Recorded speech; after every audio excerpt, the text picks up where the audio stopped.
Le grand rassemblement n'est ni une idée, ni même un concept. Ce n'est pas davantage un slogan politique ou ce que Bernard Cazeneuve me répondit un jour, un fantasme. Ce grand remplacement est une réalité concrète et donc par essence un enjeu politique primordial. C'est d'ailleurs bien le mérite de vos assises de la remigration que d'affirmer plus avant les contours de cette réalité. Nos adversaires, les remplacistes, usent de toutes les ruses pour en dissimuler et même pour en interdire le constat. Chacun connaît leur ancienne. Il n'y aurait pas en France davantage d'étrangers qu'avant.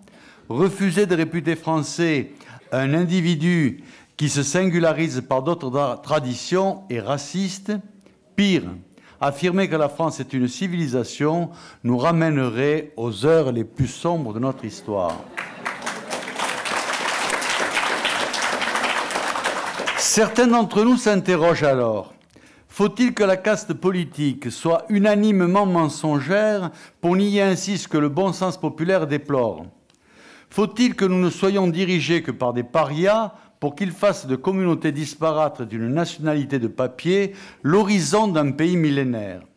Faut-il que la maladive lâcheté ait ankylosé jusqu'aux hommes de bonne volonté pour qu'il nous faille d'ailleurs je suis fatigué. Il nous faille désormais tenir notre rang contre tous les anathèmes en défendant l'intégrité de la France.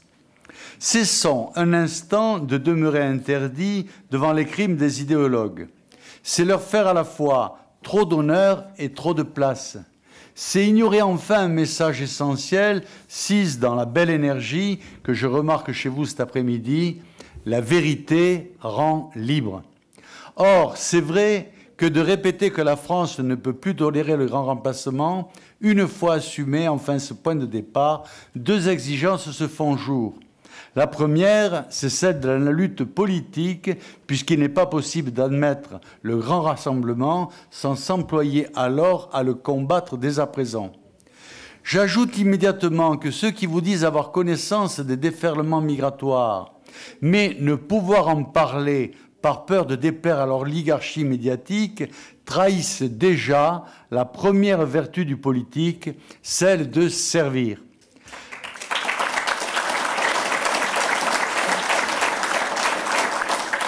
La deuxième exigence, c'est de faire comprendre à nos compagnons, à nos compatriotes, que cette lutte portera ses fruits. Mes réussites en matière de politique communale, locale et législative sont là pour le prouver. Souvenons-nous donc de la vieille sagesse romaine de Sénèque, lui qui déclare à travers les siècles « Dum differtur vita transcurrit », pendant que l'on diffère, la vie passe en courant. Arrêtons donc de différer, puisque nombreux sont ceux pour qui il sera bientôt trop tard. Le grand remplacement, je vous le disais, est d'abord et avant tout une réalité. C'est une réalité brimée par les grands prêtres de la mixité ethnique, ceux qui veulent faire du désordre national l'aune de leur lendemain multiconflictuel. La France est envahie officiellement par plus de 200 000 immigrés chaque année. Et chacun sait que ces statistiques sont sans valeur puisque mal fondées et oublieuses de l'immigration irrégulière qui est encore plus importante que la régulière. Ce flot incessant et sans limite, il est orchestré et par les puissances de l'argent et par les turiféraires de la haine de soi. Prenons quelques exemples, si vous le voulez bien. Jacques Toubon, le défenseur ex-UMP des droits dans les travaux préparatoires à la réforme sur le droit d'asile, a déclaré à l'Assemblée nationale que réformer le temps d'attente des traitements des dossiers de demandeurs était un danger pour la France, car cela risquerait de réguler l'immigration. Au crime inexpiable. Manuel Valls répète sa fierté d'avoir augmenté le nombre de naturalisations, car les nouveaux arrivants sont pour lui les meilleurs citoyens du monde. Bien meilleurs que cet honnissable français de souche, désespérément accroché à leur calvaire et à leur héritage. Il faut pour eux rompre la lignée, vider le sang français de ces quelques globules autochtones, trop libres sans doute pour obéir aux monstres froids et aux pulsions morbides qui n'en finissent plus de lier nos dirigeants. Les remplaçants bénéficient alors de toute l'inventivité française pour combler leurs desiderata. On leur octroie l'allocation temporaire d'attente, l'aide d'urgence, l'aide médicale d'État, la couverture médicale universelle, puis, à mesure qu'ils s'améliorent dans la connaissance de nos systèmes sociaux, viennent les sommets de générosité de notre système de protection sociale. Là, la Cour européenne des droits de l'homme elle-même a dû s'emparer du sujet en déliant, hier je crois, les nations du devoir de s'ouvrir au tourisme social, celui qui fait des caisses d'allocation familiale, les Champs-Élysées des passeurs mafieux qui maltraitent et commercent du matériau humain en provenance de l'Afrique subsaharienne, du Maghreb ou d'Asie. Et qu'on ne m'intente pas le procès d'oublier par là l'impératif moral de charité chrétienne.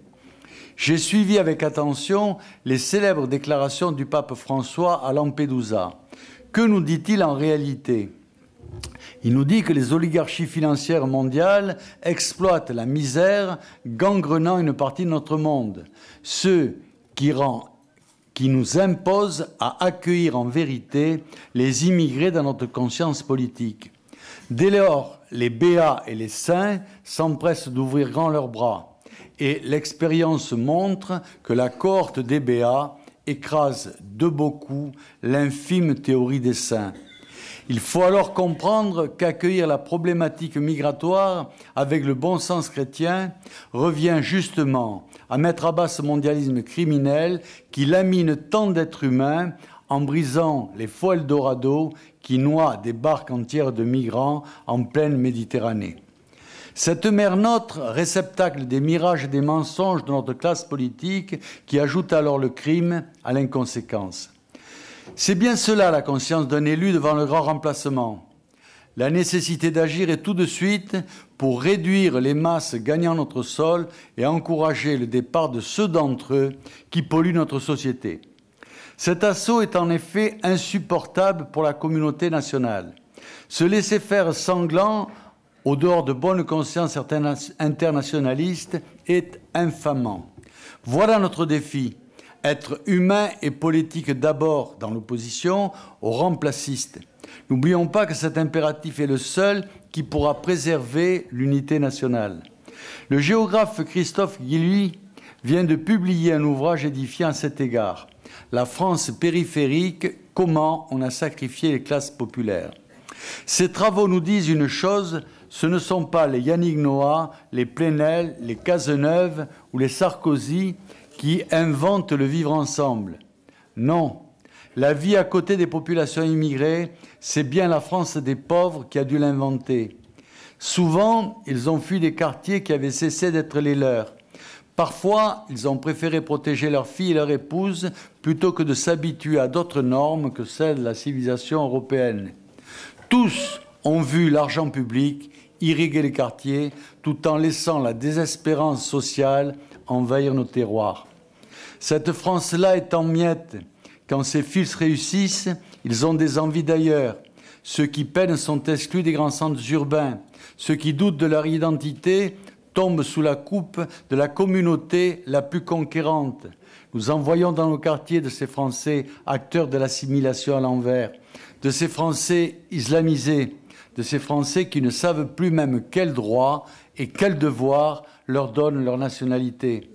C'est cela, lutter contre le grand remplacement.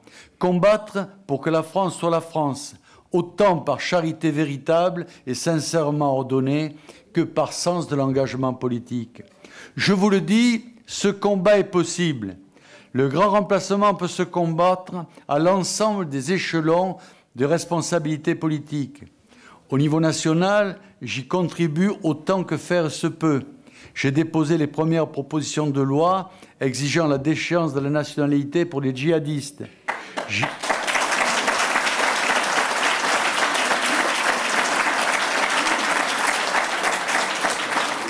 J'ai amendé de nombreux textes en demandant régulation et fermeté devant tous les scandales législatifs proposés au nom de François Hollande. Dernièrement, la très morne et très apaisée commission des lois s'est électrisée suite à une de mes interventions. Mercredi dernier, j'ai commis le crime de réclamer la déchéance de la nationalité pour les naturalisés ayant commis un viol qui n'avait été poursuivi qu'après l'octroi de papiers français.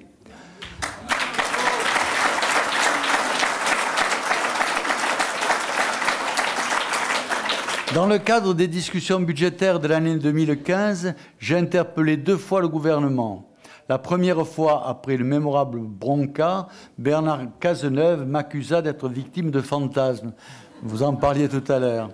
Et moi, de demander en retour, la semaine passée, comment le gouvernement pouvait à ce point mentir aux Français en prétendant que les crédits d'immigration ne coûtaient que 600 millions d'euros à la France, sur les conséquences en matière de logement, d'éducation, d'explosion des transferts sociaux ou encore d'insécurité.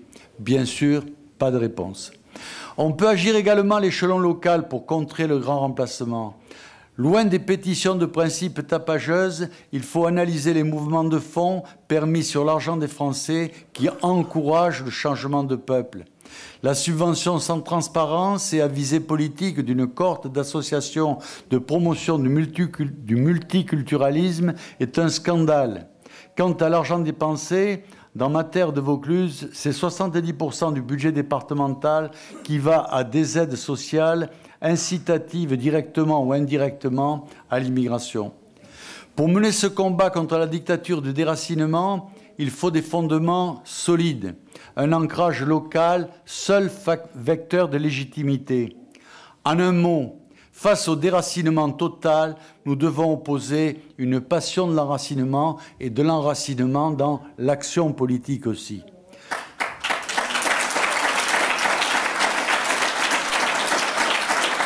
Depuis 1995, je suis à la tête de la mairie d'Orange. J'ai travaillé à y réaffirmer les traditions comme les coutumes, avec en tête une exigence, la politique est d'abord et avant tout le service des gens d'ici. Certes, il faut procéder à une remigration concertée, mais il faut la lier au co-développement contre la nouvelle colonisation qui nous a été imposée par le mondialisme et qui a été remplacée par une colonisation bien plus terrible que l'ancienne parce que totalement déshumanisée.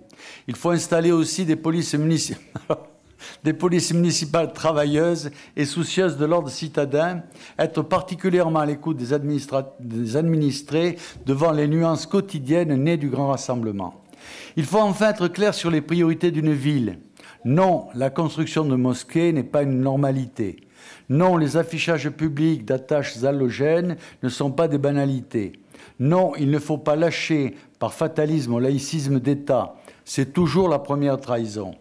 Alors, je vous engage à être cela, humain et politique d'abord, c'est-à-dire debout, comme militant et comme responsable, pour contrer ce remplacement imposé à nos familles, à nos cités, à notre peuple. Agir, agir, agir puisqu'il n'est plus temps de croire aux héros de tribune et aux enfants des appareils. Il est temps d'éructer la plainte de notre peuple. Il est temps que le long sanglot de l'homme français soit entendu.